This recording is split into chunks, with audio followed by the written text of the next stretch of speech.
आज के इस समारोह के माननीय मुख्य अतिथि केंद्रीय गृह एवं सहकारिता मंत्री श्री अमित शाह जी, केंद्रीय शिक्षा मंत्री श्री धर्मेंद्र प्रधान जी, उड़ीसा के मुख्यमंत्री माननीय श्री मोहन चरण मांझी जी, उप मुख्यमंत्री श्री कनक वर्धन सिंह देव जी, उप मुख्यमंत्री श्रीमती पर्वती परिदा जी, केंद्रीय गृह सचिव श्री गोविंद मोहन जी, भारत सरकार और उड़ीसा सरकार के सम्मानित गणमान्य अतिथिगण, विभिन्न केंद्रीय सशस्त्र पुलिस बलों के वरिष्ठ अधिकारीगण, आमंत्रित विशिष्ट अतिथिगण, मीडिया के सम्मानित प्रतिनिधिगण एवं मेरे सीआईएसएफ के साथी और उनके परिवारजन, देवियों, सज्जनों और बच्चों, सीआईएसएफ परिवार की ओर से मैं आप सभी का और विशेष रूप से आज के इस समारोह के माननीय मुख्य अतिथि भारत सरकार में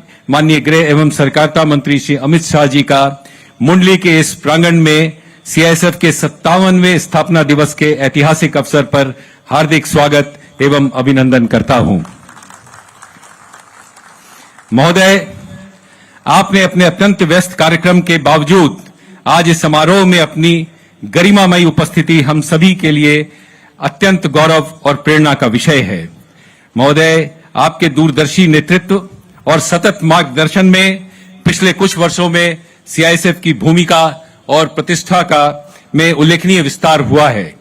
गृह मंत्रालय की स्वीकृति के पश्चात आज सीआईएसएफ 2 लाख से अधिक कर्मियों की शक्ति के साथ विश्व का सबसे बड़ा औद्योगिक सुरक्षा बल बन चुका है, जो देश के 25 राज्यों और 5 केंद्र शासित प्रदेशों में स्थित 361 महत्वपूर्ण प्रतिष्ठानों को सुरक्षा प्रदान कर रहा है।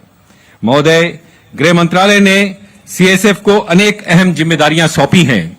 मैं विशेष रूप से उल्लेख करना चाहूंगा कि हाल फिलहाल में संसद भवन की सुरक्षा भी सीआईएसएफ को सौंपी गई। इसके अलावा 71 airports, metro, Delhi metro, rapid rail, JNK के सेंट्रल जेल एवं सभी क्रिटिकल इंफ्रास्ट्रक्चर में आज सीआईएसएफ तैनात की गई है। गृह मंत्रालय ने सीआईएसएफ को पोर्ट सिक्योरिटी हेतु रिकॉग्नाइज्ड सिक्योरिटी ऑर्गेनाइजेशन आरएसओ का दर्जा भी प्रदान किया है। हाइब्रिड सिक्योरिटी मॉडल के तहत निजी सुरक्षा एजेंसियों के प्रशिक्षण तथा पोर्ट सिक्योरिटी ट्रेनिंग इंस्टीट्यूट की स्थापना भी की जा रही है। साथ ही गृह मंत्रालय की सैद्धांतिक स्वीकृति के साथ सीआईएसएफ के अंदर एक पोर्ट सुरक्षा के लिए नया वर्टिकल तैयार किया जा रहा है। आपकी सहमति के बाद 3 बटालियनों के गठन की प्रक्रिया भी प्रारंभ कर दी गई है। महोदय, इसके लिए हम सभी सीआईएसएफ परिवार आपके विशेष तौर से आभारी हैं। गृह मंत्रालय की स्वीकृति के बाद आज कोल सेक्टर में भी सीआईएसएफ को आरपीएफ की तर्ज पर अतिरिक्त कानूनी अधिकार दिए जाने से कोयला खदानों की सुरक्षा में सीआईएसएफ के हाथ और मजबूत किए गए हैं। वाइटल इंस्टॉलेशंस पर एंटी ड्रोन तैनाती हेतु सीआईएसएफ को नोडल फोर्स घोषित किया गया है एवं सीआईएसएफ एंटी ड्रोन सिस्टम की तैनाती की प्रक्रिया भी सुनिश्चित कर रहा है। सीआईएसएफ की कुछ उपलब्धियों के विषय में मैं आपका ध्यान आकर्षित करना चाहूंगा। वर्ष 2025-26 में किश्तवाड़ में बादल फटने की त्रासदी के दौरान हमारे जवानों ने मचैल माता मंदिर के 150 से अधिक तीर्थयात्रियों को सुरक्षित निकाला और मानवता की रक्षा करते हुए हमारे 3 जवान सर्वोच्च बलिदान को प्राप्त हुए। अहमदाबाद में एयर इंडिया फ्लाइट AI-171 की दुर्घटना के पश्चात सीआईएसएफ के जवानों ने प्राइमरी रिस्पॉन्डर का कार्य करते हुए घटनास्थल को तुरंत सुरक्षित किया एवं बचाव एवं निकासी अभियान चलाया तथा प्रभावित परिवारों को उचित सहायता प्रदान की। ऑपरेशन सिंदूर के दौरान उड़ी हाइड्रो इलेक्ट्रिक प्रोजेक्ट पर भारी शेलिंग के बीच सीआईएसएफ के जवानों ने बॉर्डर पर आए हुए ड्रोन को न्यूट्रलाइज किया और 250 से अधिक नागरिकों को सुरक्षित स्थानों पर ले जाया गया। माननीय गृह मंत्री एवं सहकारिता मंत्री द्वारा आज 3 नए परियोजनाओं का भी शुभारंभ किया जा रहा है। कुल 880 करोड़ से ज्यादा की राशि की इन 5 परियोजनाओं से सीआईएसएफ के भविष्य को और सुदृढ़ किया जा रहा है। इनमें सीआईएसएफ के जवानों के लिए आवास की भी व्यवस्था की जा रही है। महोदय, इन सभी परियोजनाओं के लिए मैं आपको विशेष तौर से आपका धन्यवाद एवं आभार प्रकट करता हूं। आपके निर्देशों की अनुपालना की दिशा में सीआईएसएफ आज देश की वाइटल इंस्टॉलेशन की सुरक्षा के लिए हाइब्रिड मॉडल ऑफ सिक्योरिटी को अपनाते हुए और अत्याधुनिक तकनीक का उपयोगी प्रयोग कर सुरक्षा व्यवस्था को और अधिक स्मार्ट, सक्षम और भविष्योन्मुख बना रही है। पुलिस मॉडर्नाइजेशन स्कीम 4 और 5 के तहत सुरक्षा व्यवस्था को और मजबूत करने के लिए smart CCTV network, artificial intelligence आधारित निगरानी प्रणाली, biometric access control, full body scanner, drone surveillance और integrated command and control centre की भी तैनाती की जा रही है। बदलते सुरक्षा परिदृश्य को ध्यान में रखते हुए सीआईएसएफ को नए क्षेत्रों और उभरती चुनौतियों के अनुरूप फंक्शनल सेक्टर के तर्ज पर पुनर्गठित किया जाने का भी प्रस्ताव है, जिससे प्रभावी सुरक्षा प्रणाली स्थापित हो सके। डिजिटल युग में उभरते साइबर खतरों को देखते हुए साइबर वाइटल इंस्टॉलेशन की सुरक्षा के लिए सीआईएसएफ साइबर सिक्योरिटी क्षमताओं को लगातार सुदृढ़ कर रहा है। ड्रोन और यूएवी से उत्पन्न होने वाले एरियल थ्रेट से निपटने के लिए सीआईएसएफ आधुनिक एंटी ड्रोन तकनीकों और विशेष प्रशिक्षण के माध्यम से अपनी क्षमता को लगातार विकसित कर रहा है। मैं माननीय गृह मंत्री जी का विशेष रूप से आभार व्यक्त करता हूं कि उन्होंने आरटीसी बहरोड, जो कि राजस्थान में स्थित है, उसको centre of excellence for drone training घोषित किया है। इसने स्वर्ण पदक प्राप्त किया है, यह हमारे लिए बहुत ही गर्व की बात है। इसी मुहिम को आगे चलाते हुए सीआईएसएफ ने 25-26 में 189 महिला खिलाड़ी जो राष्ट्रीय और अंतर्राष्ट्रीय स्तर की हैं, उनको सीआईएसएफ में शामिल किया है। हमारी lady sub inspector Geeta Samota Mount Everest को फतह करने वाली सीआईएसएफ की पहली बल सदस्य बनी हैं, जो बल में नारी शक्ति की उत्कृष्टता का प्रमाण है।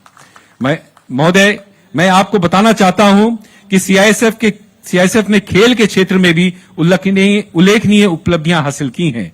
हमारे खिलाड़ियों ने विभिन्न राष्ट्रीय एवं अंतर्राष्ट्रीय स्तर की प्रतियोगिताओं में 222 पदक जीते हैं। वर्ष 2025-26 में सीआईएसएफ ने 324 विशिष्ट खिलाड़ियों को सीआईएसएफ में भर्ती किया है। 2036 ओलंपिक एवं 2030 के कॉमनवेल्थ गेम्स के लिए हाई परफॉर्मेंस एथलीट योजना की शुरुआत की गई है और खेल बजट को 90 लाख से बढ़ाकर 5 करोड़ कर दिया गया है। इसके लिए भी मैं आपका विशेष रूप से आभार व्यक्त करता हूं। महोदय, राष्ट्रीय गीत वंदे मातरम की 150वीं जयंती के उपलक्ष्य में सीआईएसएफ ने 6,553 किलोमीटर लंबी Vande Mataram CISF coastal cyclothon 2026 का आयोजन किया, जिसका हाल ही में समापन केरला में कोची में किया गया। 25 दिनों तक चली इस साइक्लोथॉन का उद्देश्य तट सुरक्षा के प्रति जागरूकता बढ़ाना और राष्ट्रीय एकता को सुदृढ़ करना था। इस अभियान के दौरान साइकिल चालकों ने 9 राज्यों के 72 जिलों को कवर करते हुए सुरक्षित तट समृद्ध भारत का संदेश देश भर में फैलाया। मुझे इस बात की विशेष खुशी है कि इसमें लगभग 50% जो साइकिलिस्ट थे वो हमारी महिलाएं थीं और उन्होंने 26 गांव को अपनाकर उसमें आगे विशेष कार्य करने का भी जिम्मा उठाया है। इंडिया बुक ऑफ रिकॉर्ड्स ने इस साइक्लोथॉन को मैक्सिमम पब्लिक पार्टिसिपेशन के लिए रिकॉग्नाइज किया है। माननीय प्रधानमंत्री जी द्वारा प्रारंभ एक पेड़ मां के नाम अभियान के तहत सीआईएसएफ ने एक अहम भूमिका निभाई है। लगभग 5,61,000 से अधिक पेड़ सीआईएसएफ के कर्मियों द्वारा लगाए गए हैं, जो हमारे समग्र विकास और कल्याण के प्रति प्रतिबद्धता को दर्शाते हैं। महोदय, आज इस मंच के माध्यम से गृह मंत्रालय एवं प्रत्येक देशवासी को मैं यह आश्वासन देना चाहता हूं कि सीआईएसएफ का प्रत्येक सदस्य अपनी जान की परवाह किए बिना अपनी हर जिम्मेदारी को पूर्ण निष्ठा, ईमानदारी और समर्पण से पूरा करेगा। भारत को $35 ट्रिलियन की अर्थव्यवस्था बनाने और विकसित भारत 2047 के लक्ष्य को पूर्णतः सुरक्षित माहौल प्रदान करने के लिए सीआईएसएफ कटिबद्ध है। मैं एक बार पुनः इस मंच से माननीय गृह मंत्री महोदय एवं उपस्थित सभी सम्मानित अतिथियों का हृदय से आभार व्यक्त करता हूं और हमें पूर्ण विश्वास है कि आपका हमें मार्गदर्शन भविष्य में भी इसी प्रकार मिलता रहेगा। एक बार पुनः मैं सभी सम्मानित अतिथियों को आज के सीआईएसएफ के 57वें रेजिंग डे प्रोग्राम में सम्मिलित होने के लिए विशेष आभार प्रकट करता हूं। साथ ही मैं प्रिंट और इलेक्ट्रॉनिक मीडिया और दूरदर्शन का भी विशेष आभारी हूं, जिन्होंने इस समारोह का सीधा प्रसारण कर देश भर में तैनात हमारे जवानों और उनके परिजनों को इस गौरवशाली पल से जोड़ा है। मैं हृदय से अपना आभार प्रकट करते हुए अपनी वाणी को विराम देता हूं। धन्यवाद। जय हिंद।